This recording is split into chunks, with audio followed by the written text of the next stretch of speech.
안녕하십니까. 일요법회를 시작하겠습니다. 오늘 또 업의 차표를 쥔 채 가는 여행입니다. 업의 차표를 쥐었다 하는 이야기는 우리가 여행하는 것인데 기차를 타고 떠나는 여행입니다. 근데 어떤 기차를 타고 어디로 떠나느냐 하는 것들을 무엇이 결정하느냐, 차표가 결정합니다. 그 차표가 업입니다. 인간은 자기가 한 행위의 결과로 그 세계로 갑니다. 그러니까 무수한 사람이 무수한 다음 세계로 가는데 그 다음 세계가 자세하게 나누면 31개의 존재의 세계입니다.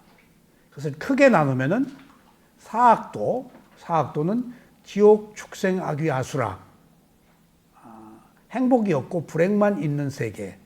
그 다음에 인간계, 행복과 불행이 함께 있는 세계.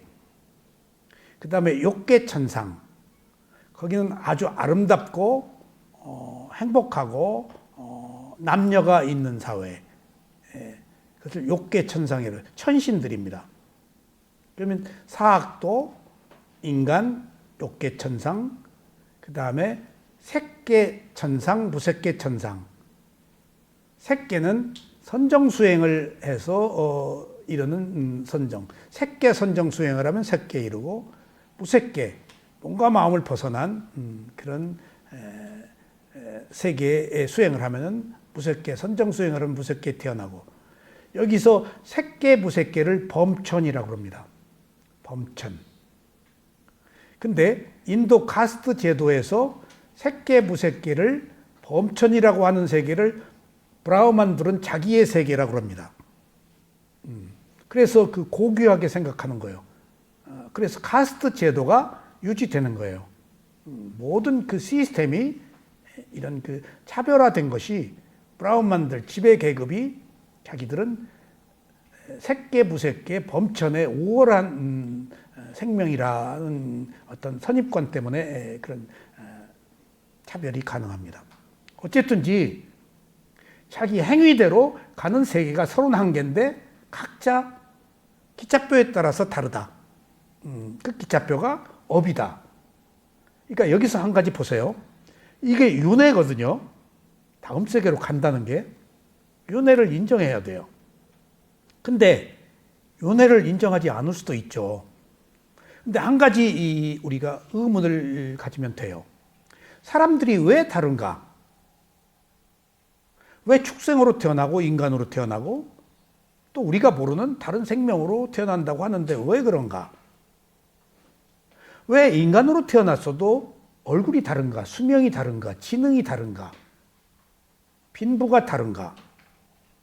마음가짐이 다른가? 하는 것들을 우연이라고 하기에는 너무나 일목요연한 어떤 질서로 흐르고 있다는 사실을 우리는 발견해요. 그래서 이것을 깨달은 자가 보니까 업의 과보로 원인과 결과로 진행되더라. 콩 심은 데 콩 나더라. 팥 심은 데 팥 나더라. 그것이 윤회예요. 윤회의 흐름이 지배하는 것은 조건, 원인과 결과인데 헌대로 가더라. 그러니까 업이 지배한다. 그래서 업의 과보, 업은 의도가 있는 행위고 과보는 그거에 따른 결과. 그러니까 그 결과로 사는 게 마음이 우리를 이끈다고 했을 때 우리들의 잠재의식, 방언가, 마음과 마음을 이어주는 마음이 지금 우리를 지배한다고 보면 그게 내가 행위를 한 업의 과보로 주어진 마음이다. 그 지배를 받고 산다. 근데 그대로 사느냐? 인간만 유일하게 새로운 선택을 해서 내가 가다가 서울역에서 가다가 천안에서 내리는 기차표를 끊었는데 수행을 하면은 종점이 부산이라고 한다면 부산까지 갈 수 있다는 거예요. 표는 천안까지 가서 안 내리고. 왜? 수행을 해서 내가 부산 가는 표를 또 끊으면 돼. 바꾸면 돼. 그런 것들이 지금 정해져 있지만은 정하지 않은 것. 예정돼 있지만 예정대로 되지 않는 것. 이런 것들이 업이 가지고 있는 문제. 그건 인간만 바꿀 수 있다. 그런 그 내용입니다. 그래서 먼저 윤회를 인정해야 되고 각기 다른 사람들의 여러 가지 형태가 왜 다른가가 원인과 결과라고 이해해야 된다. 그러지 않고선 답이 없다. 그래서 저는 이 불교 공부를 하면서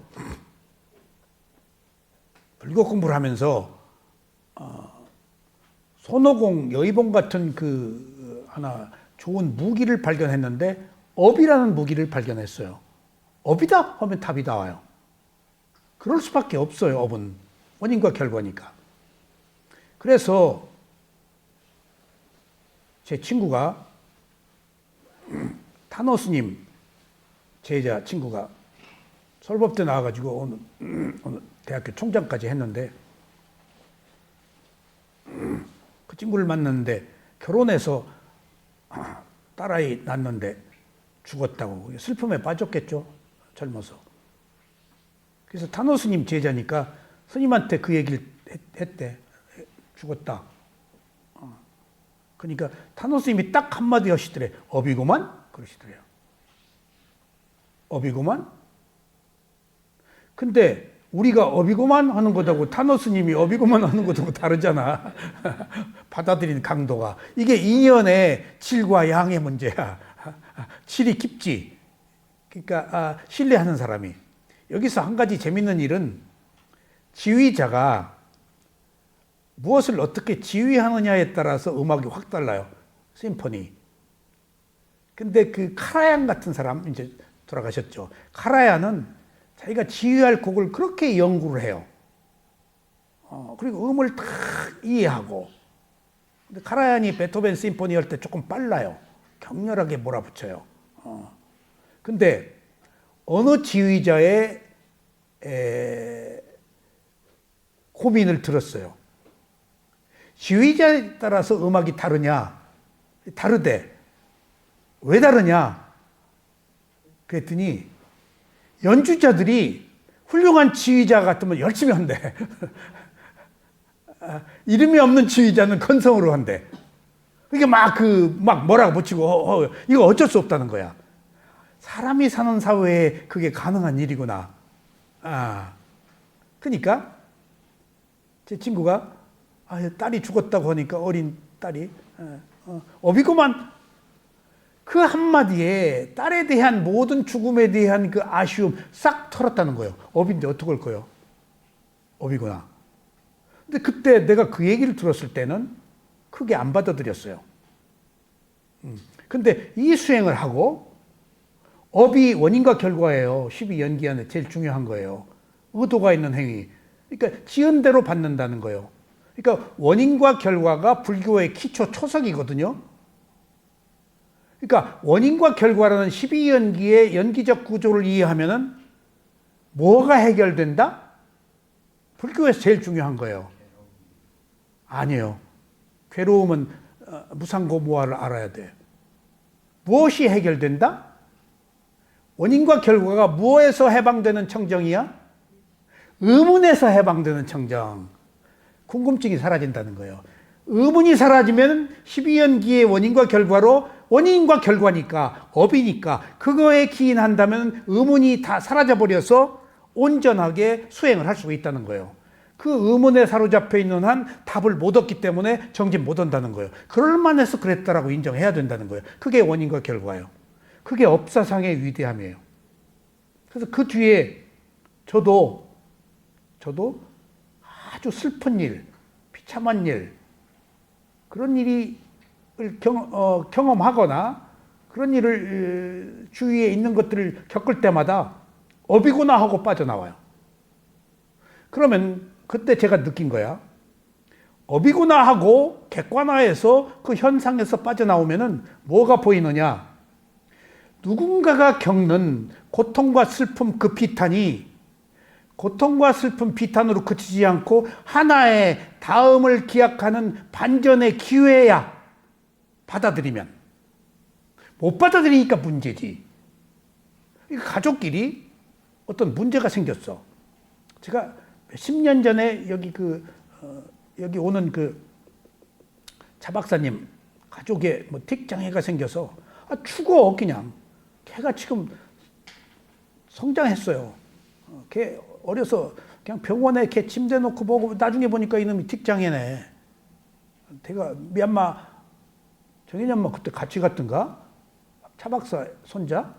예? 예. 그냥 죽어 그냥 그 온 가족이 지금도 매달려 있어. 가문의 지금 괴로움이야. 내가 계속 분리해라. 계속 그때부터 얘기해. 분리해라. 개업이다. 분리하면은 낱낱이 개업인데 내가 분리하라고 한 이유는 걔가 그 틱장애가 올 만한 어떤 조건이 성숙되어서 왔어. 그건 받아야 돼. 그것을 받지 말아야 될 거라고 생각하는 순간 내가 신의 역할을 자처하는 거야. 내가 무슨 능력이 있어? 조건을, 원인을 부정하는 거야. 그건 괴로움이야. 그러면은 한편으로 걔가 받아야 될 업의 과보가 부정적으로만 보지 말아라. 그 고통 속에서 그것을 깨어날 수 있는 그 고통이 나아가서 더 나은 기회로 그 어떤 반전의 기회로 삼을 수 있잖아. 고통을 통해서. 고통이 나 죽었다 하고 쓰러질 게 아니고 고통이 있네?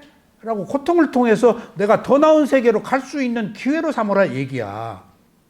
이게 연기가 주는, 업이 주는 의미예요. 그래서 우리의 삶이 부처님의 가르침이 아니면 안 된다는 이유는 우리들에게 온 고통을 받아들여서 원인과 결과니까. 그리고 내가 새로운 원인을 만들면 그럼 바뀌는 거야. 지금 우리는 새로운 원인을 만드는 사명을 가지고 있는 거예요. 인간에게 주어진, 인간만 할 수 있는. 그 시작이 바람일 공덕이라는 거예요. 그리고 다음이 수행이라는 거예요. 먼저 공덕을 쌓고 공덕을 쌓아야 수행을 할 의도가 난다는 거예요. 그렇지 않으면 수행 의도가 안 나. 그래서 인연, 연기의 양과 질이라는 것이 왔다 하더라도 짧게 끝나. 그것은 공덕이 부족한 거예요. 공덕이. 양이 적으면은 다, 그 기회가 왔어도 얼마 못 가. 공덕이 부족한 거예요. 근데 짧은 기회가 있어. 불가피해. 짧은 기회가 있어. 그런데 그것을 빠르게 받아들인 사람은 양보다 질을 선택한 사람이야. 지금 어떤 부부가 누군지 모르겠어요. 오래전부터 매달 100만 원씩 보시를 해요. 예. 나 누군지 모르겠어. 보면 있잖아요. 100만 원이 매달 내는 게. 근데 이제 지금은 120 몇만 원 내? 그러지? 왜 금액이 올랐는지도 모르겠어. 하여튼 계속 내. 근데 여기 나타나지도 않아. 누군지도 몰라. 그래서 언젠가 한번 수소문을 했어. 통화가 됐어. 저를 어떻게 하시냐? 그랬더니 뉴질랜드 가기 전에 여기서 상담을 했대. 그리고 뉴질랜드 갔다가 왔대. 그 인연밖에 없어. 근데 이게 지금 1, 2년도 아니고 100만 원 매달 내다가 125만 원, 128만 원이가 내는 게 왜 또 뒤에 얼마가 붙었는지 자식이 태어나서 그랬나. 그러니까 내가 느끼기에 짧은 인연이었지만은 깊은 업의 인연의 깊이가 깊었구나. 그게 쉬운 일이 아니거든. 그게 양의 문제와 질의 문제가 있다고, 인연이. 양도 중요하지만은 질도 중요하다는 사실. 그러니까 여기 와서 나하고 상담했대. 그것밖에 없어요. 그리고 그 이후에 내 글을 읽었는지 안 읽었는지는 모르겠어. 근데 1, 2년이 아니고 오랫동안 그렇게 계속 된다는 게. 그리고 나하고 한번 통화도 없어요. 전화 한번 통화한 것밖에 없어. 그러니까 얼핏 생각하기에 외국에 가기 전에 상담을 여러 사람들이 있거든요. 외국 가니까 상담한다고. 그 외국에서도 가끔 인터뷰가 오고 그래요.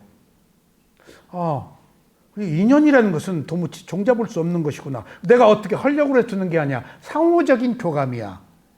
그러니까 이걸 내가 만들 수도 없어. 고만고만한 인연이 고만고만하게 모여서 함께 가는 그런 그 인연의 현상밖에 우리는 알 수가 없어. 이거 모르는 거야. 공덕이 하고 있대. 그래서 제가 단 한 명이 됐든 두 명이 됐든 몇 명이 됐든 여기 모여있는 사람, 함께하는 사람의 인연을 소중하게 여기는 것이 이것도 쉬운 게 아니에요. 이게 바꾸어 얘기하면 고만고만한 사람들이 모여있는 거예요. 이게 미치지 못해도 여기 안 와요. 이해를 못하니까. 그리고 넘쳐도 여기 안 와요. 시시하다고. 그렇다고 하면 이게 지속되는 것이 다 어떤 무리들이 고만고만해서 끼리끼리 모이는구나 하는 것을 느껴. 그거 어쩔 수 없어요. 모든 사람들이 사회 정의라는 이름으로 온 국민이 몇백만이 모여서 뭔가를 외치고 있는데 또 그것에 반하는 일부의 사람들은 모여서 그것을 또 반대할 수도 있잖아. 업이 다르기 때문에. 이것은 사회야. 그거 부정하면 안 돼요. 각기 다른 업을 가고 있어요. 뭐가 옳다 그러다는 없어요. 인연에 따라서 자기가 선택하는 선택밖에 없어요. 그러니까 양이 많다? 많은 대중이라서 이거 사회 정의다?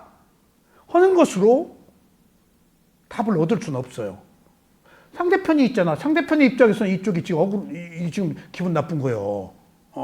그러니까 양립되어 있는 어떤 이런 문제, 선악의 문제가 있는 한은 세속이야. 선악의 문제를 떠난 출세가 있는 그대로 옳고 그름 없이 하나의 땀만 연속적 현상으로 원인과 결과로 보는 것이 출세관이에요. 부처님이 요구하는 것은 그런 출세관을 살으란 말이에요. 세속에서 옳다 그러다 정의란 이름으로 뭐가 옳다라고 하는 것은 세속의 정의야.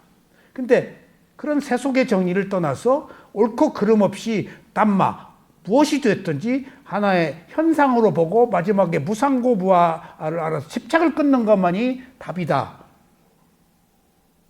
라는 그 시작이 마지막에 사념처 수행인데 그 사념처 수행의 시작은 여기서 말하는 원인과 결과 업으로부터 시작된다는 거예요. 그 업이 공덕이에요. 공덕. 선한 공덕이 있어야 선한 원인을 만들어서 수행을 하고자 하는 의도가 일어난다는 거예요. 괴로워도 수행 안 하지. 그런 것들이 모든 것들이 원인과 결과 조건이라고 할 때 원인은 너무 많아요. 그러니까 그 다양한 무수한 원인 중에서 괄목할 만한 것은 선한 일을 하는 원인, 공덕을 쌓는 원인. 남한테 베풀고 함께 가는 것, 나만 있지 않고 남과 더불어 있는 조건들. 거기에 보시하고 뭐 법보시, 뭐 재물보시 그런 것도 있지만 거기 가장 으뜸인 공덕은 뭐냐? 수행이라는 거예요. 가장 으뜸인 공덕은. 돈 안 드는 거예요. 수행은. 요새 돈 없으면 수행도 못 하지만은 어쨌든지 공덕의 범주가 그렇게 커요. 그러니까 남한테 보시하는 것으로부터 시작된 공덕이지만은 결국은 수행이 공덕의 하이라이트거든요. 그러니까 그거 없으면 수행이라도 하라는 거예요. 수행이라도. 수행이 공덕 중에서 가장 큰 수행이라는 거예요. 그래서 그 기본 조건인 우리가 원인과 결과 모든 사람이 다 다른 것은 업이 다르기 때문에 그래서 가는 곳이 다 다르다 하는 것들을 전제하고 한번 공부해 보시죠. 당신을 둘러싸고 있는 공동체, 이웃들을 돌아보십시오. 이렇게 정반대의 행동들을 만나본 적이 없습니까? 서로 다른 유형의 두 사람이 사후에 비슷한 존재의 영역에 도달하겠습니까? 아닙니다. 쌍둥이도 달라. 쌍둥이도 달라요. 생각이 다르고 지능이 달라. 정말 그러더라니까. 아닙니다. 그들의 도착지는 다릅니다. 이것은 각각의 행선지가 업에 따른 것이라는 것을 잘 알려줍니다. 도착하는 게 달라. 왜? 업이 다르니까. 근데 업은 뭐지? 업은 계속 강조해. 의도가 있는 행위, 지향점. 내가 선택한 거야, 업은. 내가 마음가짐으로 의도한 거야. 감옥에 가기를, 선한 일을 하기를, 뭐 하기를. 다 자기가 선택한 거예요. 이거 엄중한 진실이에요. 예. 나쁜 짓 하는 사람은 나쁜 걸 스스로 선택한 거예요. 어떻게 하는 거예요? 자기가 선택이지. 부처님도 개인 못해. 그래서 아까 옹달샘 글 얘기한 것이 스스로 원해야 된다는 거야. 그러니까 부처님의 깨달음은 인연이 있는 자에게 행복이야. 인연이 없는 자에게는 행복을 줄 수가 없어. 그 인연이 뭐야? 자기 원해야 된다는 거야. 원하지 않는 자에겐 줄 수가 없다는 거야. 그 원하는 게 뭐야? 의도야. 그게 업이다니까? 그게 업이요. 그게 업이요. 업 아닌 게 없어요.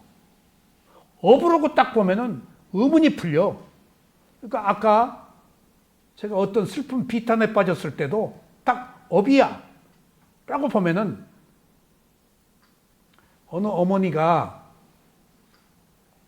돌아가시면서 뭐 이것저것 그 청소하고 다니는 어머니고 그런데 아들이 좀 피아노를 잘 치더라고. 근데 집에 피아노도 없고 근데 걔가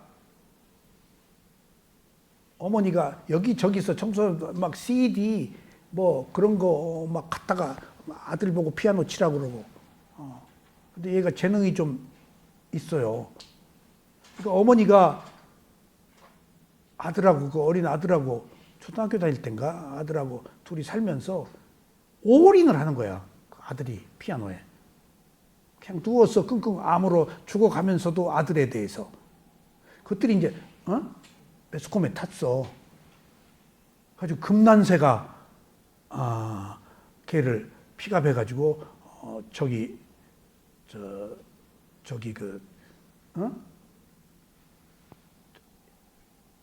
예술학교 있잖아.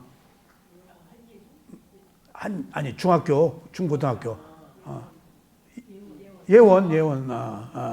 근데 걔가 한때 방황하더라고. 근데 걔가 이제 금난새가 걔를 키우기 위해서 그게 매스컴에 타고 그러니까 내가 문득 정신적 차원에서 걔가 한때 방황한 것이 어머니의 간절한 열정, 모든 소원, 그 무거운 짐을 지고 있어서 걔가 하다가 피아노 하다가 그만둔 적도 있어요. 아마 그것이 원인이었지 않겠는가.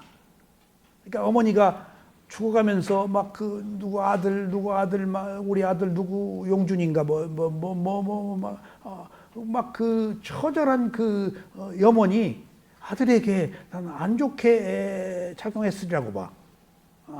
그리고 해원 상상도 못했을 거야. 그렇게 아들을 집착하니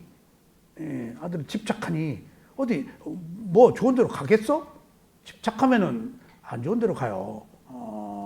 집착이 무서운 거예요, 그게. 그러니까 그런 것들이 자식에게도 나는 이 정신세계의 원인과 결과를 아니까 자식에게도 부담이 되어서 걔 뇌리 속에 걔가 정상적으로 예술 활동을 하려면 뭔가 그 프리하고 케어하고 그러니까 어떤 자기만의 고독한 세계 속에 있어야 그게 꽃을 피우거든. 한강 아까 얘기한 한강 소설가처럼 한강이 자기만의 세계에 살고 그 세계를 우주를 떠도는 날개를 달고 나르는 사람으로 태어났다는 거예요. 자기만의 세계에 있기 때문에 우주를 가는 거예요. 새끼고 남편이고 뭐고 같이 있으면 우주 못 가네. 이놈의 새끼들이 날개 잡고 발목 잡아서. 그런 조건들이 있어서 결과적으로 그런 일들이 있었구나. 그러니까 얼마나 자기 삶을 위해서 철저히 독립될 수 있었는가. 캐체된, 분리된 업을 가지고 있는가 하는 문제도 굉장히 중요한 거구나. 그게 집착을 끊는 거예요. 누구에 대해서. 낱낱의 각자의 업의 원인과 결과만 있을 뿐이야. 개입 못해. 그건 부처님도 개입을 못해. 지가 타고 태어난 업이야. 받아야 될 거 받아야 된다는 얘기예요. 어떡할 거야. 근데 이 생은 이 생으로 끝이지 않고 계속되잖아. 이번에 주어진 생이야.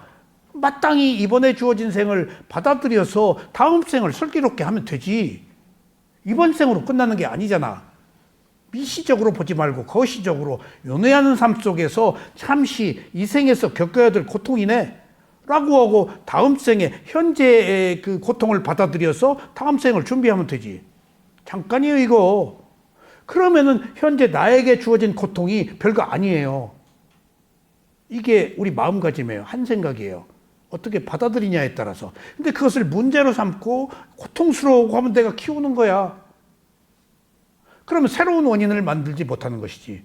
그럼 우리가 부처님의 가르침을 따르는 자가 아니야. 부처님은 계속 새로운 원인을 만들어라. 불가피한 것은 올 수밖에 없는 것은 올 수밖에 없었다 하는 거 아니에요. 그러니까 거기서 우리는 올 수밖에 없었던 것은 받아들이고 새로운 것은 내가 만든다면 이건 아무것도 아니라는 거예요. 그러니까 그런 그 집착이 가져오는 결과들에 대해서 그걸 분리가 안 되더라고. 계속 분리가. 그러니까 그런 의미에서 분리가 되면은 조금 냉정해져요. 그 냉정해지는 게 이성적인 거예요. 이성적인 거예요. 그게 필요해요. 이성적인 판단이. 그게 법으로 보는 거예요. 법으로 보세요. 업으로 보시고 법으로 보세요. 그게 내 거 아니에요. 그러니까 행선지가 다른 것은 자기 행위가 다르기 때문에 결과적으로 차표가 달라서 가는 거예요. 자 보세요. 따라서 존재의 영역은 업이 그 과보로 만들어낸 것입니다. 여기서 제가 상유타 니카를 공부하고 존재라는 것이 관념이에요. 깨달음의 세계에서는 존재란 없어요. 존재로 보지 않고 생성의 요소로 봐요. 지수화풍이라고. 부산고 부하니까.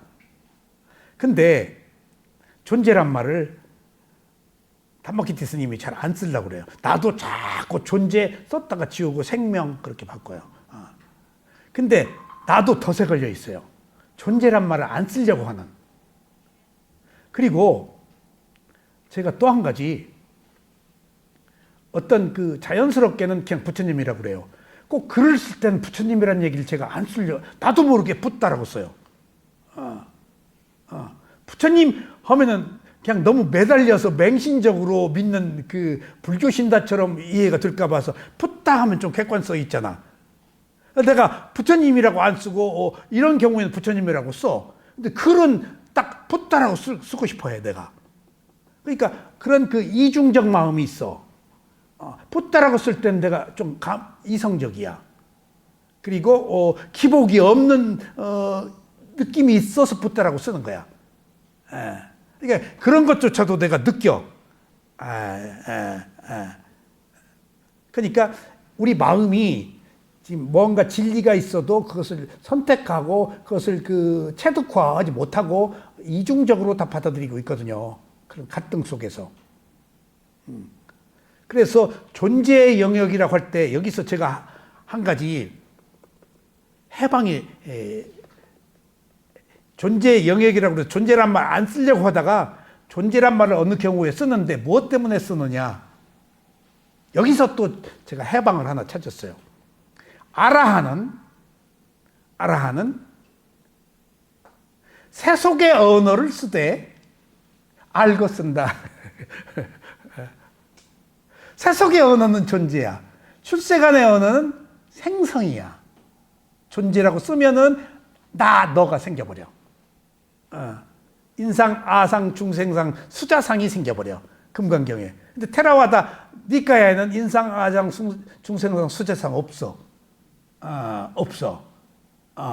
만드는 거야. 태승에서 이제 설일체 유부에서 만드는 거예요. 금강경에 나와 있는 얘기가 빨리어 경전은 인상, 아상, 중생상, 수자상 없어. 그러니까 그때 가급적이면은 쓰지 않으려고 하는데 불가피 써야 될 경우는 아라하는 세속의 언어를 쓰되 알고 쓴다. 이게요, 불교에서 깨달음을 얻은 자가 아라한들의 매우 중도적 삶이에요. 뭐는 안 된다 하지 말아라가 아니고 세속에 살고 있는 한 세속의 문자를 빌어서 세속의 문화를, 세속의 습관을 그대로 존중하고 살되 알고 하자는 거예요. 그것이 아니라는 것을. 근데 이거 쓰면 안 돼. 이거 극단적으로 배격하면 또 다른 함정에 빠져요. 중도가 아닌 배격. 있는 그대로 본 게 아니에요. 참 있는 그대로 살기가 어려운 거예요. 우리는 세속에 살잖아요. 세속에 가지고 있는 온갖 문제들을 함께 그거 아니야 틀렸어 라고 하면 거기 또 배척하고 적대시 되잖아. 그러니까 이게 깨달음이 그렇게 어려운 것이 위파사나 수행에서 허구한 날 호흡, 몸과 마음의 호흡을 보고 있는 이유는 몸과 마음에서 일어나는 거 그냥 있는 그대로 보는 그 트레이닝을 지금 시작하는 거예요. 호흡 보는 게. 내 호흡이다라고 안 보고 좋다 싫다 안 하고 보잖아요. 호흡 보는 거 하나에서 한 구도의 기본적인 어떤 그 품성, 토양, 그 바탕을 마련하는 거예요, 지금. 호흡 볼 때. 있는 그대로 보는 거 아니에요, 호흡을. 좋다 싫다 안 하고. 그러니까 그렇게 있는 그대로 보기가 어려우니까 제가 이런 그 미세한 문제 때문에 걸릴 때마다 알아 하는 세속의 언어를 사용하되 알고 사용한다 하는 것이 주는 의미가 굉장히 그 깊은 뜻이 있더라 이거예요. 다 옳다 그러다 하지 말고 그냥 함께 가라. 부처님이 그러셨어요. 누가 잘못된 질문을 하면 다 받아주어요. 그리고 거기에 맞춰서 부정 안 하고 한 스텝 바꾸어서 얘기를 해주세요. 그게 그 사람에 대한 최고의 지혜를 얻는 방법이니까. 싹 못 바꾸니까. 단계적인 과정이 필요하니까. 그런 것처럼 우리가 세속에서 옳다 그르다 이것이다 저것이다 하는 문제에 너무 연연하지 말자고요. 자, 따라서 존재의 영역은 업이 그 과보를 만들어낸 곳입니다. 몸과 마음은 업이 과보를 이미 만들어냈어. 그래서 받았어, 과보를. 업의 다양성에 따라서 다양한 존재와 존재의 영역이 있습니다. 오직 하나의 영역은 불가능한 일입니다. 자, 보세요. 하나의 영역은 불가르다. 사람이 나름대로 태어나는 세계가 다 다르고 태어나는 세계에서도 지위, 고와 수명, 신분, 지능이 다 다르잖아. 태어나는 세계도 다른데 태어난 세계에서 지위, 신분, 지문 그런 모든 게 또 다르잖아. 태어나는 세계도 다른데 태어난 세계에서의 차이도 엄청나잖아. 시궁창에서 천상까지 마음이. 이게 다 자기가 한 업의 과보로 결정된 것이지 어디서 오는 게 아니라는 거예요.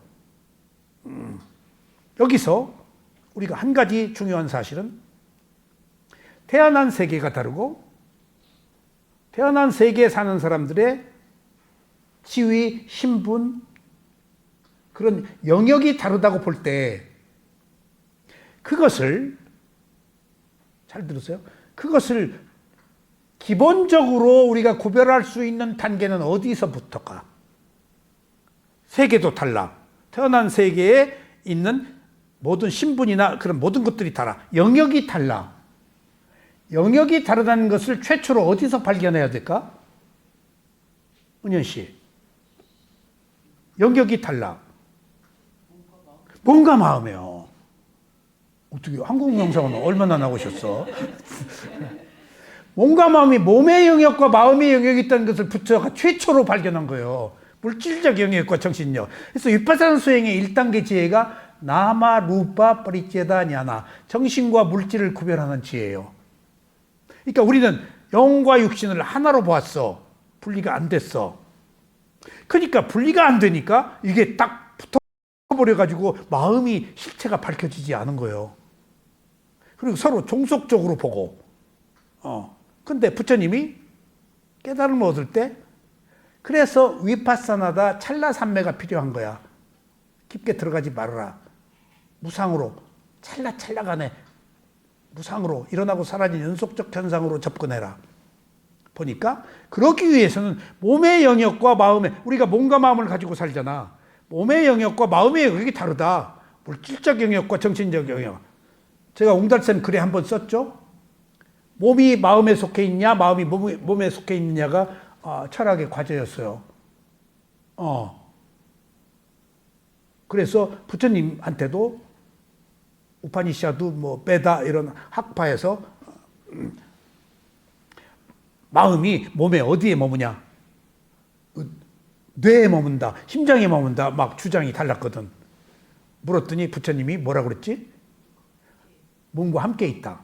마음이 몸과 함께 있으면서 그 얘기가 벌써 시사하는 게 영역이 다르다는 거예요. 그러니까 두 개가 함께 혼합되어서 각각의 역할을 할 뿐이지 이것을 우리는 일치해서 하나로 봐서는 안 되네. 각각 역할이 기능이 다르다. 거기서 영역이 달라진 거예요. 제가 이걸 누구한테 배웠는가 하면은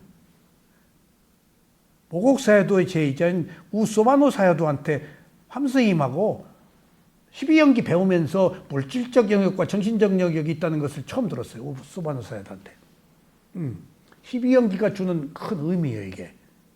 몸의 영역과 마음의. 그러니까 위파사나가 정신과 물질을 구별하는데 영역이 다르구나 하는 것을 이론적으로 연기해서 확실히 제가 체득했어요. 다르네. 그러니까 이 세상의 그 차이는 우리 몸과 마음이 역할이 다르다는 것에서 영역이 다르다는 것에 있어서도 벌써 기본적인 자세가 확립이 돼야 돼요. 영역이 달라요. 그거에 의해서 우리가 태어나는 세계, 태어나는 신분, 태어나는 여러 가지 행복과 불행이 다 달라지는 거예요. 영역의 차이는 내 몸과 마음이 어떤 기능적 요소에 따라서 또 결과가 달라지는 거예요. 됐죠? 업의 다양성에 따라 다양한 존재와 존재의 영역이 있습니다. 오직 하나의 영역은 불가능한 일입니다. 여러분들, 다양성이 이렇게 중요해요. 다양성을 인정하지 않아요. 특히 어디에서? 종교에서. 그래서 종교인들이 표방하는 것이 서로 다른 것은 아름답다고 봐라. 서로 다른 종교가 대립할 게 아니고 다른 것은 향기가 다른 것이다. 근데 이게 가장 어려운 거예요. 종교는 어떤 민족의식처럼 자기 종교를 최고라고 여기기 때문에 실제로 종교가 내 것이 최고라고 한다면은 이 세상 사람들이 종교인을 걱정해요. 아이고, 얼마나 고생하시오. 내 종교가 최고라고 하냐고. 종교인들이 오히려 종교를 믿지 않는 사람들의 근심을 제공하고 있어. 종교인들을 걱정하고 있어, 지금. 너무나 네 것만 옳다고 하니까. 이게, 그래서 중도가 필요하다는 거예요. 그래서 뭔가 옳아도 옳다라고 맹목적으로 주장하지 말라는 거예요. 자기 함정에 빠지니까. 집착이 돼버리니까. 옳은 것도 집착을 하면 그 순간 옳은 게 아니에요. 집착은 배척하잖아요. 함께 갈 수가 없잖아요. 나만 있잖아요. 그게 에고, 이기적인 욕망이에요. 허상에 사로잡히고. 얼마나 무서운 거예요. 자기 세계에 사로잡혀 있는 거. 나만 옳다고 하는 것이. 아무리 얘기해도 나만 옳아. 이거 얼마나 무서운 거야. 그게 유신견이에요. 잘못된 견해, 으뜸이 유신견이야. 몸과 마음이 내 거라는 것. 그게 나만 옳다는 거예요. 그래서 몸과 마음을 있는 그대로 보고 영역이 다르다. 내 거라고 할 것이 없다. 라는 것들이 부처님의 이제 가르침입니다. 사람들의 행동이 다르기에 내세의 행선지도 동일할 수 없습니다. 행동이 달라서. 근데 또 가외 소리 한번 합시다.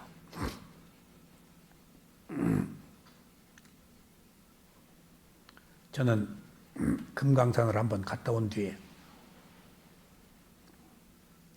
그때는 사진을 안 찍을 때였는데 그 뒤에 우리나라 각처 있는 꽃사진을 찍을 때 얼마나 우리나라가 금수강산이 아름다운지 그 외관상 여러분들은 모르는 세계 그 안에 있는 아름다운 꽃들이 사철을 얼마나 아름답게 피는지 몰라요. 한 송이, 몇 송이. 그 몇 송이를 찾아서 사진 찍은 사람들은 가요.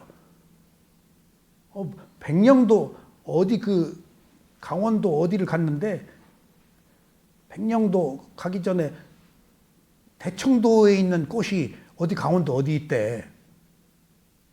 그러니까 우리 일행이 거기 어디 위치를 찾아서 1시간을 헤맸어. 이 사람 전화, 저 사람 전화, 이 사람 전화, 저 사람 전화. 대청도에 있는 꽃이 강원도 어디에 있대. 그거 별것도 아닌 거야. 근데 그 희소가치 때문에 핑핑핑 또 전화하고 어디요 이게 들판에 있기 때문에 몰라. 그거 찾았어. 별것도 아니요. 몇 송이 있더라고. 그냥 일로 찍고 절로 찍고 막 뒤집어지고 한 번 찍고 자리 비켜 안 나와. 방 좀 빼요. 일로 찍고 좀 기다려. 그래. 시간은 가고 나도 막 뒤리 밀고 막 속으로 희소같이 그 들판에 있어 어느 언덕에.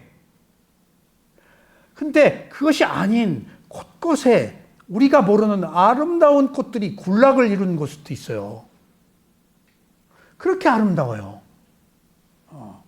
근데 북한에 금강산을 갔다 오고 그때 꽃을 찍지 않았을 그때야.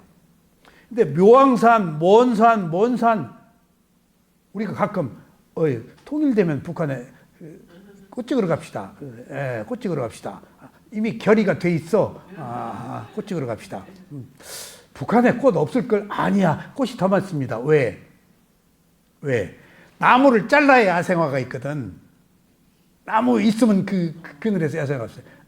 봄에 살짝 피고 말아요. 그 때가 있어요. 이렇게 그 나무가 잎이 우거지면은 꽃을 못 피워. 그러니까 나무 잎이 피기 전에 봄에 그냥 짧은 기간에 산박 꽃을 피워요. 그래서 제가 몽골을 2번 간 이유는 군락의 그 계곡 초원에 끝없는 초원에 끝없는 그 풀들이 있는데 그건 파라다이스예요. 환상이에요. 너무 아름다운 그런 그 자연 그렇게 아름다워요. 얘기가 빗나갔습니다만은. 그래서 북한에 대해서 그러니까 이제 가능하면 묘왕산이다 뭐다 이제 우리 갑시다 하는데 북한에서 내려온 탈북자들이 있잖아. 그것도 궁금해. 그래서 무슨 뭐 이만갑이다 뭐다 뭐 그런 거 있잖아요. 프로 보아요. 근데 내가 어떤 문제를 하나 느껴요. 통일이 되면은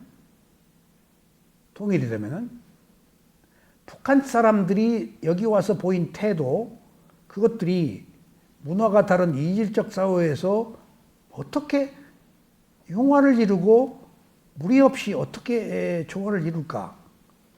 그게 독일에서 다 그 경험한 거거든요. 독일이요, 서독이 돈 무지하게 줬어요. 동독에. 그리고 연금을 다 수용했어요. 공산주의. 그래서 통일되고 나서 독일이 휘청했어요. 너무 많은 연금, 너무 많은 출혈, 너무 많은 희생을 서독이 했어요. 그래야 되죠. 문화가 다른데, 문화가 달라요. 근데 독일도 그런데 북한은 완전히 이질적. 그러니까 그 사람들이 여기 내려와서 극단적인 행동을 하는 걸 보면 무서워요. 왜 저 사람들이 여기 와서 극단적. 그러니까 이쪽에서는 북한과 어떤 평화적인 거, 통일, 화해. 근데 그 사람들은 극단적이어야 돼. 무서워요, 그냥. 전쟁이 일어나야 돼. 그런 그 공격적인 것들을 보고 어쩔 수 없구나. 저 사람들이 원한이 있으니까 거기 가서 핍박받고 살았던. 저런 식으로 하면은 우리나라가 문제가 아닌데. 그러니까 이제 가만히 이렇게 봐요. 근데 북한에서 내온 사람들이 국회의원도 됐잖아요. 근데 보통 피수처럼 공격하는 게 아니고 우리가 말하는 것보다 훨씬 더 공격적인 피수를 가지고 해집고 공격적인 얘기를 할 때 가만있어. 저 사람이 북한에서 데려온 사람은 딱지는 있잖아. 저런 식으로 해서 탈북자들의 입장을 대변하는 상징적인 의미를 가지는데 조금 자중을 못하고 지나치니까 저기서 내려온 사람들이 공격적일 수밖에 없었던 어떤 상황도 있겠지만은 저러면 여기 있는 사람하고 이질적 요소 저러면 안 되는데 근데 그걸 모르고 막 또 저러네 라는 것들이 내가 아쉬움으로 남아서 그 사람은 어쩔 수 없지. 이게 세상이 부조화 속에서 가지고 있는 어떤 문제들 이게 보통 문제가 아닌 거예요. 사실은 이게 간단한 것 같아도 이게 극단적으로 살고 있는 사람들이 하루아침에 터져가지고 생기는 사회적 혼란 이런 문제들이 어떻게 우리 사회에 미칠지 몰라요. 아직은 한국 사회가 세계 도덕적으로 사회 질서 규범이 잡혀있는 것은 우리가 난민 안 받았잖아요. 유럽은 난민 받아가지고 저렇게 엉망이 된 거 아니에요. 지금 불란서다 이태리다 그건 도둑놈 천국이고 전부 식민지에서 온 애들 난민들 받아들여가지고 뭐 그냥 그건 뭐 사회가 지금 아주 혼란한 사회가 질서가 없는 사회가 돼버렸잖아요. 그러니까 이거 사회학적 문제이지만은 이 세상은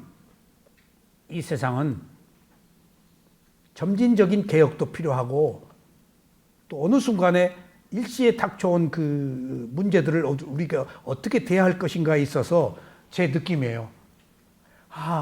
있는 그대로 보는 것 이것만이 우리가 각기 다른 영역, 상이한 어떤 조건들을 화합하는데 좋은 도구이겠구나. 옳다 그러다 하지 말고, 옳다 그러다 하지 말고, 있는 그대로 보는 것만이 우리가 지향해야 될 목표구나.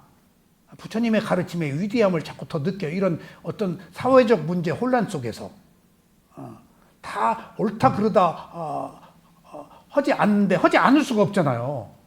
저 이북에서 내려온 사람인데 여기 벽돌 한 장 놓은 거 없고 기회를 얻었는데 적당히 좀 하지 너무 지나치게 막 먹을 때를 세우고 공격적으로 하니까 저 사람이 왜 저러지? 보통 여기서 사는 사람이 하는 얘기보다도 색다르게 보이잖아. 그건 어쩔 수 없다고요. 이쪽에서 느끼고 있는 사람이. 그러니까 그런 그 문제에 있어서조차도 사회는 혼란하고 봉합될 수 없는 여러 가지 의미들이 다양하게 있지만은 그것을 아우르는 것이 그런 것조차도 있는 그대로 받아들여서 그럴 수밖에 없었구나 당신은. 그렇게 얘기하는 것은 당신의 입장에서도 가능한 일이겠구나 하는 것이 부디즘, 우리가 있는 그대로 보는 구도의 마음이구나 하는 걸 제가 또 느껴요. 그러니까 지금 결과적으로 업이 다르기 때문에 행선지가 다 다르다 이겁니다. 이는 마치 양곤에서 만달레이로 가는 기차를 타는 것과 같습니다. 양곤은 옛날 수도였죠. 만달레이는 저 위쪽에 있는데 과거의 수도였어요. 서울서 부산 가는 거예요. 만달레이로 가는 기차를 타는 것과 같습니다. 여행객은 길을 가는 동안 몇 개의 정류장을 지나칩니다. 일부 승객은 거기서 내리지만 만달레이행 승객은 내리지 않을 것입니다. 그러니까 만달레이를 열반이라고 본다면은 기차표에 따라서 만달레이 가는 사람이 있고 가다가 인연의 양이 적으면은 중간에 내린다는 거예요. 그처럼 사람들의 다양한 업을 감안할 때 인생의 마지막 순간 할 다양한 행선지가 존재합니다. 일반적으로 태어나는 곳은 5종류로 나뉩니다. 태어나는 곳이 뭐죠? 은연 씨, 태어나는 곳. 빨리요, 여기 있네. 갓띠. 갓띠가 우리말로 뭐? 가다가 우리말로 뭐? 아재, 파라, 아재. 가자, 파라. 아재가 가자요. 갓띠. 선처로 가자, 악처로 가자. 아셨어요? 아재, 파라, 아재 있잖아. 그 가자야. 근데 그 5종류 다 사악도, 지옥, 축생, 악귀하수라, 그 다음에 인간, 욕계, 색계, 무색계. 원래는 우리 육도윤회인데 왜 하나 여기 더 붙나? 김 교수님. 육도윤회 6개로 나누었네? 여기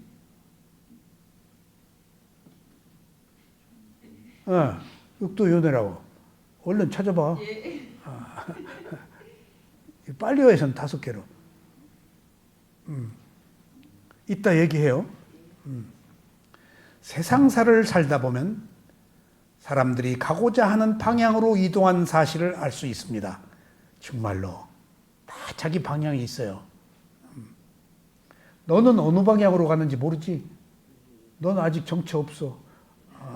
근데 너는 네 성질의 방향으로 가고 있어. 철저하게 네 성질대로. 엄마 성질대로 사냐? 네 성질대로 사냐? 엄마가 막 치고 들어오냐? 이상하네. 엄마가 치고 들어야 했는데 방관하고 있나? 육도를 사악도 인간하고 욕기천상 이상은 천상계로 봐가지고 그냥 하나 되기로. 그럼 육도윤회가 아니지. 지옥, 그러니까 사학도를 다 나눠서 지옥, 악이, 축생, 아수라, 인간계, 천계. 그렇게. 네, 그래서 지옥, 축생, 악이, 아수라 4개, 인간계, 다 천상. 그 육도윤회네. 네, 그린 거. 그러네.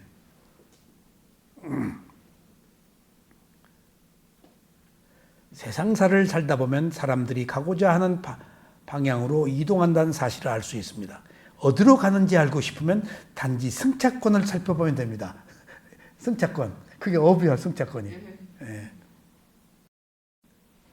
기차, 버스, 차, 비행기를 탄 승객들이 있습니다. 어느 나라든 큰 공항을 가서 출발, 도착 시간을 확인해 보십시오. 거기에 매번 항공기가 착륙하거나 출발합니다. 사람들도 당연히 매분마다 오고 갑니다. 그 모든 사람들의 행선지가 같은 건 아닙니다. 자신이 가진 표에 따라 이동하고 있습니다. 그러니까 아주 쉽게 이 스승이 표현했어요. 이 스승들은 경전을 읽고 생활화하고 의식화해가지고 이게 뭔 내용인지 다 알고 하니까 우리들의 젖어서 이해하기 쉽게 이렇게 얘기하는 거예요. 예? 그래서 쉽게 얘기한 사람, 큰 스승은 어렵게 얘기 안 하고 쉽게 해요. 아직 정확히 몰라서 어렵게 얘기를 해요. 자기도 모르기 때문에. 거기다가 우리는 또 뭔 말인지도 모르는 한문에 배워가지고 아재, 파라아재, 아재, 승아재, 뭔 말인지도 모르고 연불을 해. 어떤 사람은 인간의 삶을 시작하러 인간 세상에 도착할 것입니다. 업의 표를 구입한 자들은 자신이 지불한 노력의 결과에 도달하게 되어 있습니다. 이러한 사람들은 부탁께서 추론이나 추측을 통해서 가르치신 내용이 아닙니다. 부탁께서는 이런 이유로 다음과 같이 말씀하셨습니다. 내가 가르치는 담마 법은 누구로부터 들은 것이 아니다. 나 스스로 직접 보아 깨달은 것이다. 이게 부처님의 가르침의 위대함이에요. 자, 보세요. 어떤 비구가 부처님한테 와서 물었어.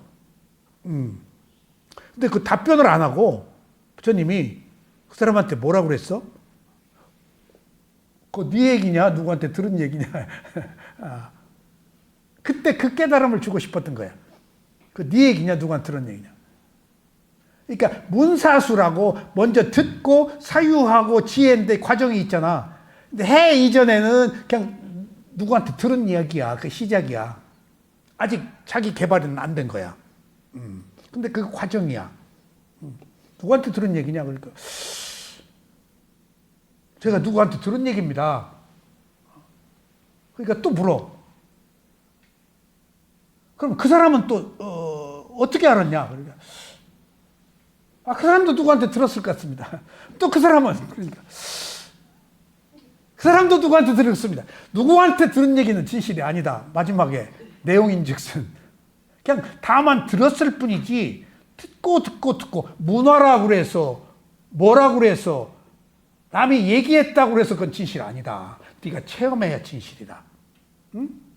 이게 위파사나 수행에 있는 그대로 알아차린 단 한순간의 체험이라도 있어야 자기 것이 될 때 그게 진짜지. 우유를 안 먹어본 사람한테 우유 아무리 얘기해도 우유가 뭔지를 몰라요. 예? 예. 먹어본 사람이 우유를 말할 수 있지. 그런 것처럼 듣는 것과 실제 체험은 그렇게 차이가 난다. 그러니까 부처님 얘기는 나는 직접 체험해서 봤다 하는 얘기가 지식이 아닌 지혜로 체험하고 31개의 존재의 세계에서 정거천만 안 가시고 다 갔다 왔다라는. 그리고 더더군다나 통찰 지혜로 신통한 힘으로 다 한 생명이 이 업을 지으면 절로 가고 이 업을 지으면 또 절로 가고 하는 것을 다 이렇게 눈여겨 보신 거예요. 그리고 나서 한 얘기라는 거예요. 나는 다 알고 하는 건 얘기야. 근데 너는 인류사에 신통한 힘이 있어서 모든 걸 다 아시는 부처님의 말씀, 그것은 부처님 같은 분이 없어. 붓다는 아는 자란 말이야. 근데 왜 부처님 얘기를 다 안 따르지? 부처님을 안 믿지? 왜 그러냐? 몰라서. 인연이 안 닿아서. 그게 인연이야. 원인과 결과, 조건. 안 닿는 것은 안 닿는 거야. 그러니까 그 진리가 있어도 모든 사람에게 진리가 아니야. 선업을 행한 사람의 인연에 의해서 그게 접촉이 가능한 거야. 있어도 인연이 안 닿으면 안 되는 거야. 천년 만년이 가도. 근데 인류사에 모든 것을 다 하시는 위대한 스승이 붓다의 가르침을 너는 여기 왜 왔어?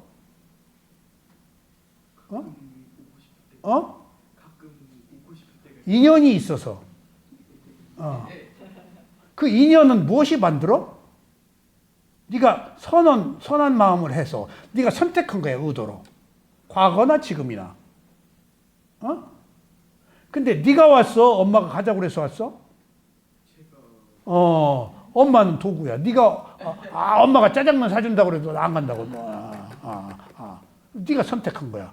그게 인연이야. 나의 선택이 있다는 거야. 어느 경우에도. 도둑질도 선한 일도 누굴 폭력도 다 내가 선택하다. 그 온전히 그 책임은 내가 받는다. 내가 선택했기 때문에. 그게 업사상이야. 알았지? 좋은 걸 선택하라고. 여기 온 걸 선택한 것은 잘한 거야.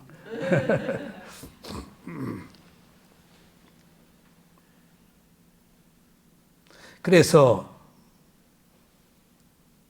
업의 표를 구입한 자들은 자신이 지불한 노력의 결과에 도달하게 되어 있습니다. 이러한 사실들은 붓다께서 추론이나 추측을 통해서 가르치신 내용이 아닙니다. 붓다께서는 이런 이유로 다음과 같이 말씀하셨습니다. 내가 가르치는 땀만은 누구로부터 들은 것이 아니다. 나 스스로 직접 보아 깨달은 것이다.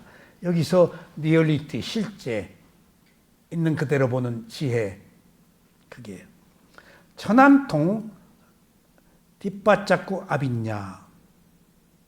천안통이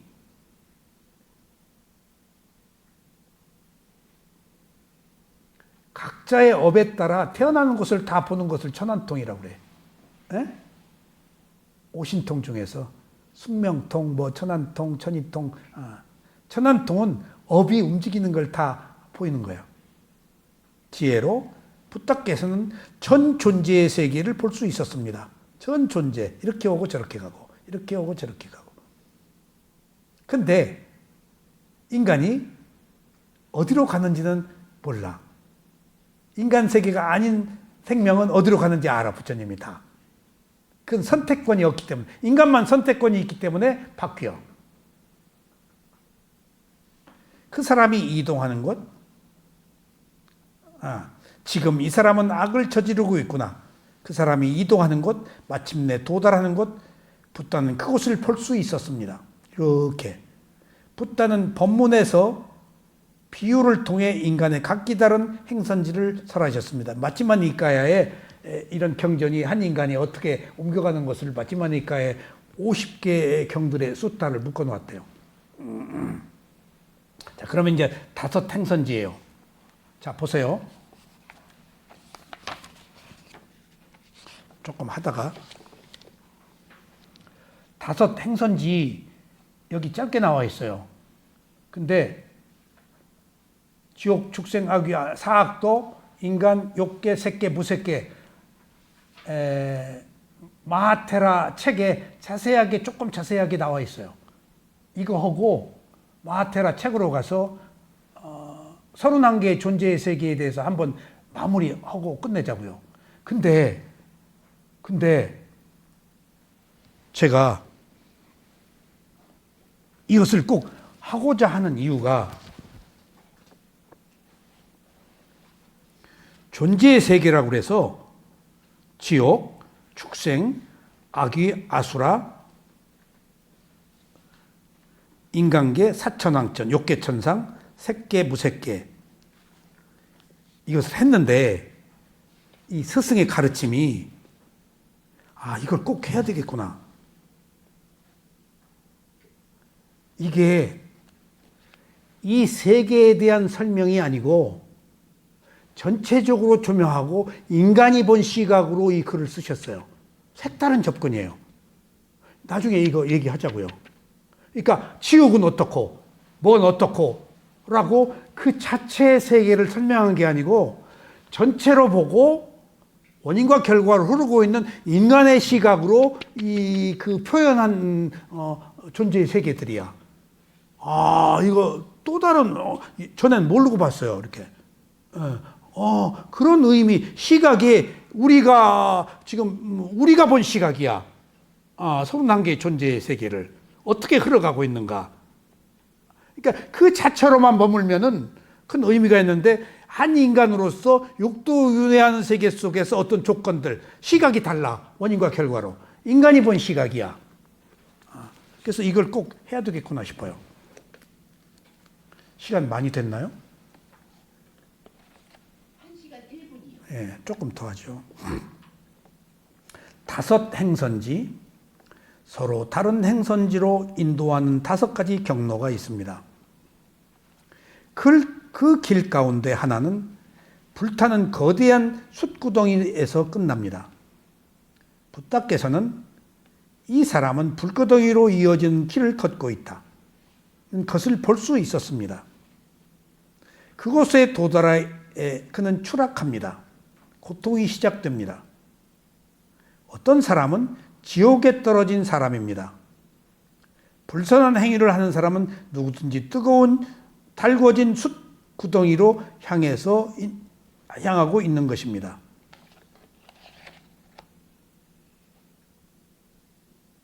미라야 갓디. 갓디가 가죠. 악처와 선처. 욕계천상은 선처. 근데 이건 지옥으로 가니까 미라야 갓디. 예. 지옥으로 향하는 길을 통해서 말합니다. 이 지옥이 마라카인데 니라야 갓디, 지옥으로 향해서 간다. 빨리어예요. 그렇다. 이 사람이 걷는 길, 그 끝에는 거대하고 깊은 오물 구덩이가 있다. 부다께서는 또한 천안통으로 이렇게 알 수 있었습니다. 특정한 행동을 행한 결과로 어떤 사람은 결국 오물 구덩이로 추락합니다. 이런 종류는 축생으로 태어나는 사람들입니다. 다음 경로는 어디서 끝날까요? 단풍나무 몇 그루가 있는 황량한 평야에서 끝이 납니다. 찌는 듯한 더위 속에서 그늘이라고는 찾을 수 없습니다. 부다께서는 어떤 사람이 저지른 행위를 보고 이 길은 맹렬한 더위로 시달리는 곳으로 향한다고 알 수 있었습니다. 이 메마르고 황량한 지역은 악귀들의 장소입니다. 부다의 천안통에 따르면 여기에 도착하는 사람들은 극도의 피로와 비참한 삶의 조건들을 견뎌내야 합니다. 그래서 모든 종교 중에 비교적 원만하고 관대하고 자유로움을 가진 사람들은 불교의 업사상 때문이에요. 지은 대로 받는다는. 다른 종교는 그렇지 않아요. 눈엔 눈, 이에는 이 복수와 배타적인 자기 합리화만 있지 상호적이지 못해요. 그리고 현세적이지 못하고 내세적이에요. 죽으면 천당 간다. 지옥 간다. 근데 불교는 현세적으로 여기서 천당을 만들어야 돼요. 천당이 없다는 게 아니고 여기서 천당을 만들면 천당 가요. 여기서 지옥 만들면 지옥 가요. 원인과 결과 때문에. 매우 현세적이에요. 왜 현세적일까요? 서양 기독교에 비해서? 조금 어려운 질문인데, 은연 씨. 척박한 땅에서 태어난 성자들은 내세를 얘기를 해요. 근데 불교다, 유교다 하는 동양에서 태어난 종교는 동양이 초지잖아요. 농경사회고. 내세보다는 현재 먹고 사는 것을 사람들이 더 관심 있어 해요. 젖과 꿀이 흐르는 가나안 땅으로 하면서 내세에 죽어서 좋은 데 간다. 거기는 척박한 곳이니까 그래야 더 먹혀. 근데 여기는 초지에 먹고 사는 것이 당장은 그래도 해결된 그 농경사회이기 때문에 현세적인 거야. 종교가 태어난 곳 자체도 어디에서 태어나느냐에 따라서 종교의 사상과 교리가 달라요. 그 문화가 다를 수밖에 없으니까. 그러니까 예수님이 여기에서 태어났으면 아이고 천주의 어린 양이 아니고 천주의 어린 우리 강아지 새끼. 서양이니까 양이라고 그러셨지. 그런 것처럼 어떤 종교가 표방하고 있는 것들이 그 사람의 태어난 그 지역의 사람들을 일깨우기 위해서 그 언어, 그 문화로 말할 수밖에 없어요. 궁극에는 같아요. 궁극에는 부처님의 가르침이나 예수님이나 어떤 성자들의 가르침이 거기에서 깨달음은 오히려 유일하게 부처님밖에 없어요.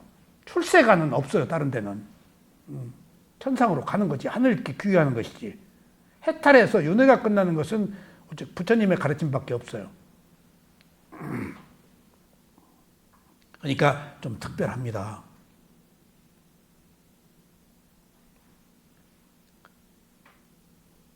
이번에는 붓다는 천안통에 이르면 여기에 도착한 사람들은 극도의 피로와 비참한 삶의 조건들을 견뎌내야만 합니다. 이번엔 어떤 사람들은 언덕 꼭대기에서 내려다보고 있다고 가정해 봅시다. 아래쪽에서 한 사람이 큰 나무들로 늘어진 호수를 향해 걷고 있습니다. 저렇게 길을 따라 걷는다면 마침내 그늘진 숲에 도착할 것이라고 압니다. 이와 마찬가지로 붓다께서는 어떤 사람의 행위를 보고 이 사람은 시원하고 쾌적한 거주지에 도착할 것이라고 알 수 있습니다. 행위를 보고 어디로 갈 것인가를 시원하고 쾌적한 거주지란 인간의 세계를 말합니다. 어떤 길은 안에 가구가 구비된 웅장한 건물에서 끝납니다. 그 길로 걷는 누군가는 결국 아름다운 저택에 도착할 것입니다.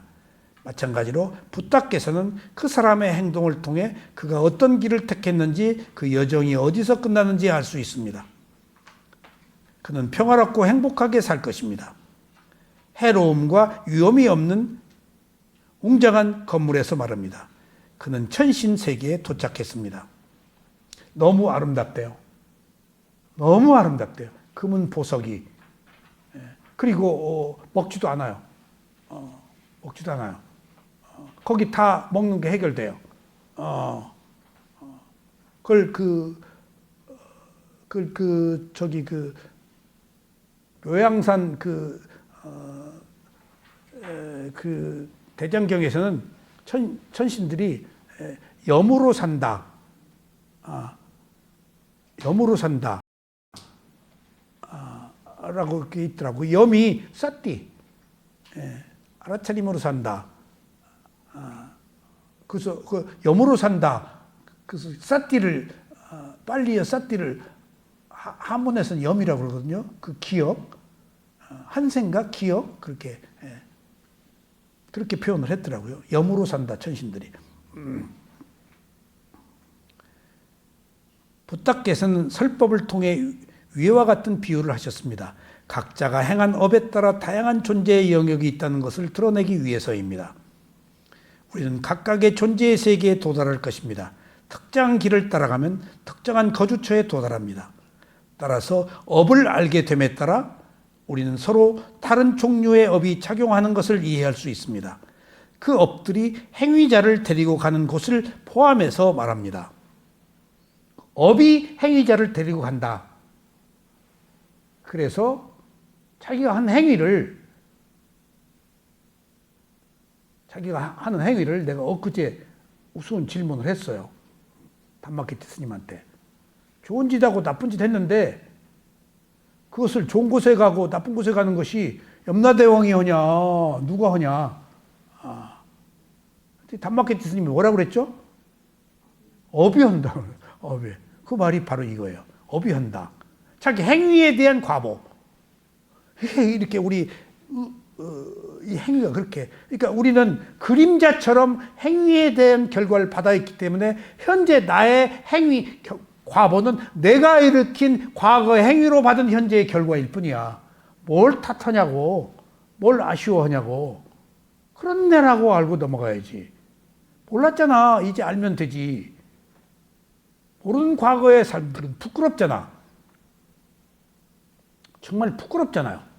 근데 그러지 마세요. 몰랐어요. 지금 알면 됐지. 그거 나 아니에요. 그 순간의 마음이에요. 에? 너무 부끄러워하지 마세요. 지금 그대로 새로 안 하면 돼. 문제는 알고 또 하는 게 문제지. 아까 그래서 지금 괴로움에 알고 말하면 또 괴로운데 괴로움이 있다라고 지혜로 알면 또 안 그런단 말이야. 우리는 지금 있는 그대로 보는 것은 또 안 괴로우려고 같은 잘못을 반복하지 않으려고 지금 여기 모여 있는 거예요. 에? 또 같은 짓을 반복해야 되잖아. 얼마나 고통스러웠는데. 그러지 말자는 겁니다.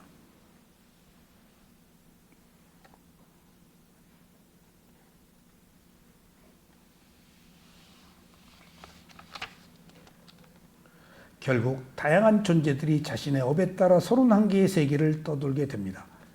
그러니 업이야말로 중요합니다. 업에 따라서 빠띠산디, 이게 빠띠산디가 이제 재생 연결식, 죽을 때 마음, 태어나는 마음. 이 빠띠산디 재생 연결식으로 딱 된 뒤에 다음에 무슨 마음으로 된다고? 김 교수님. 빠띠산디 뒤에 뭐? 방황과 잠재의식으로. 평생을 잠재의식으로 살다가 마지막에 딱 무슨 마음이 와? 쭈띠찌따, 죽음의 마음. 죽음의 마음에서 딱 뭘로 와? 여기 지금 빠띠산디. 자 보세요. 지금 빠띠산디 재생연기식 이생에 태어났어. 그 다음에 즉각 결정 다 돼버려.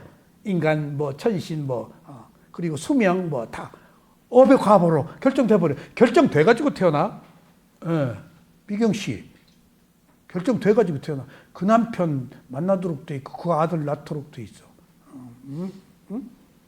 근데 여기 나오고 안 나오는 것은 또 나올 수도 있고 안 나올 수도 있고.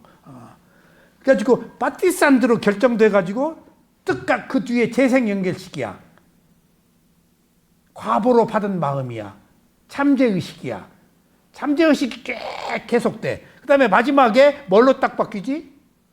죽음의 마음. 그러니까 세 가지 마음밖에 없어 우리는.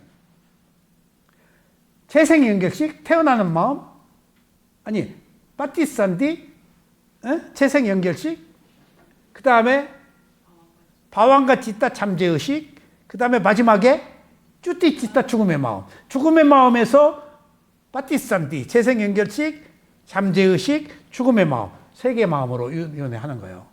그 속에 업이 들어가는 거예요. 법사님, 이 마음이 종류가 이제 선심, 불선심, 가보심, 그다음에 작용심 나눠지잖아요.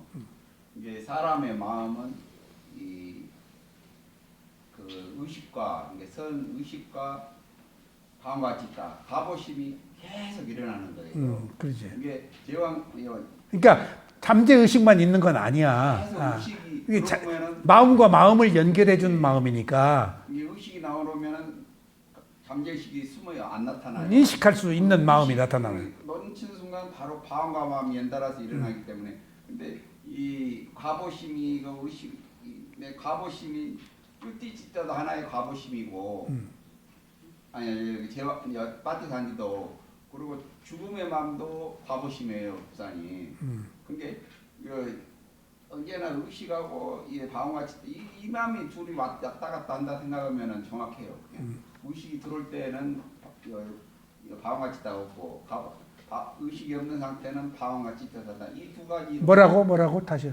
의식과 이게 무의식? 예, 위티가죠. 위티. 윗뒤. 예, 의식이 들어올 때는 바원가가 안 나타나잖아요. 그렇지. 숨어 있고. 근데 의식이 끊기는 순간 바로 바원가가 잠재의식. 그래서 마음을 인식할 수 있는 마음과 인식할 수 없는 마음으로.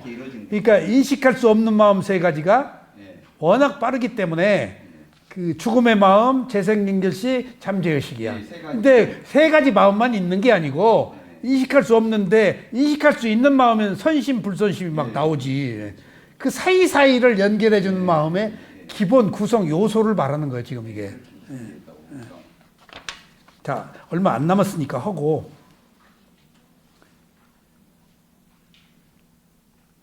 그래서 미얀마에서는 이런 말이 있습니다. 브라흐마 아까 그 색계 부색계에서 찬란히 빛나더니 돼지 여물통에 꿀꿀거린다. 이 얘기 미얀마에서 많이 들었어요. 천상에 계시다가 여기 와서 꿀꿀거리네. 예, 그런 얘기를 많이 들었어. 물론 브라흐마 세계에 있다가 바로 돼지로 태어날 수는 없습니다. 브라흐마의 세계에서의 사마타 수행과 유익함의 힘은 엄청납니다. 아, 그렇네. 나 여기서 처음 듣네. 안 내려오는구나. 거기서는. 브라흐마. 가만히 있자. 물론 브라흐마의 세계에 있다가 바로 돼지로 태어날 수는 없습니다. 이거 처음 듣네. 막 그냥 다음 업을 받는 줄 알았더니 거기 퀄리티가 높네. 색계 부색계 선정 수행을 닦았기 때문에 브라흐마의 세계에서 사마타 수행과 유익함의 힘은 엄청납니다. 예외는 있겠지. 따라서 그들이 죽는다고 바로 축생으로 재생하지는 않습니다. 인간이 욕계천신의 세계에 우선 태어납니다. 인간이나 색계 부색계 있을 때 인간이나 욕계천상이 우선 태어납니다. 그 삶 이후에 세 번째 삶이 되어야 돼지로 태어날 수 있습니다. 그렇네. 한번 이렇게 쿠션 하나 먹고 태어나는 말, 바로 안 떨어지네. 이런 걸 우리가 이런 스승의 가르침에서밖에 못 듣네. 에? 그러니까 범천 선정 수행의 힘이 크기 때문에 인간이나 욕계천상에 태어나고 다음에 돼지나 축생으로 태어나는 말. 이거 처음 들었어요. 범천이라도 아직 악처의 위험으로부터 벗어난 게 아닙니다. 내면을 완전하게 청화하지 못했기 때문입니다. 우리는 여전히 더럽고 어질러진 내면을 우선적으로 정화해야 합니다. 이것이야말로 중요한 과업입니다. 그러니까 살아있는 생명이 있는 동안 우리 청정하지 않다. 언제 무엇이 어떻게 올지 모른다. 범천에 있더라 하더라도 인간이나 욕계 천상에 태어났다가 사학도에 떨어진다. 그러니까 테발다타가 선정 범천에서 왔잖아요. 그리고 인간으로 와가지고 지옥에 떨어진 거 아니에요. 그랬네. 인간으로 태어나가지고 부처님 바위 굴려가지고 한번 인간을 거치네.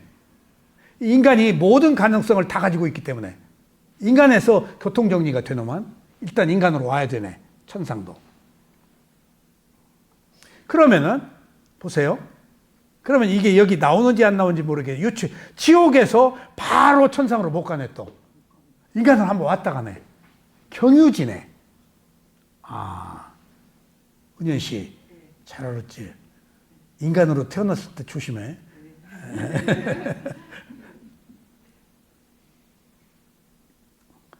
이 이야기 듣고 저 양주에서 여기 꼭 가야겠어. 벌어도.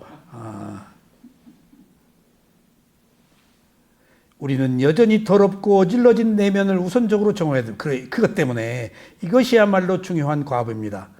문제는 탐욕성 내 머리쓰금을 비롯한 여러 번뇌들에 있습니다. 그것들이 내면에 있는 한 불선한 업을 지을 것입니다. 언제 뭐가 어떻게 올지 모른다. 불선한 업을 계속 짓는 한 우리는 31개의 세계를 맴돌 것입니다. 선한 일을 하면 좋은 곳에 도착하고 악한 일을 하면 나쁜 곳에 도착합니다. 이런 식으로 우리는 어떤 때는 높은 세계로 어떤 때는 낮은 세계로 윤회 속을 표류합니다. 무턱대고 인생의 여정을 떠나고 있는 것입니다. 이것이 부다께서 업의 기초에서 존재의 차원을 가르치신 이유입니다. 업의 기본이기 때문에 결정적 요인은 업을 짓는 우리 자신에게 달려 있습니다. 자, 다음 시간은 그럼 31개의 존재 세계가 어떤 것인지, 인간이 본 시각은 어떤지 다음 시간에 뵙겠습니다. 감사합니다.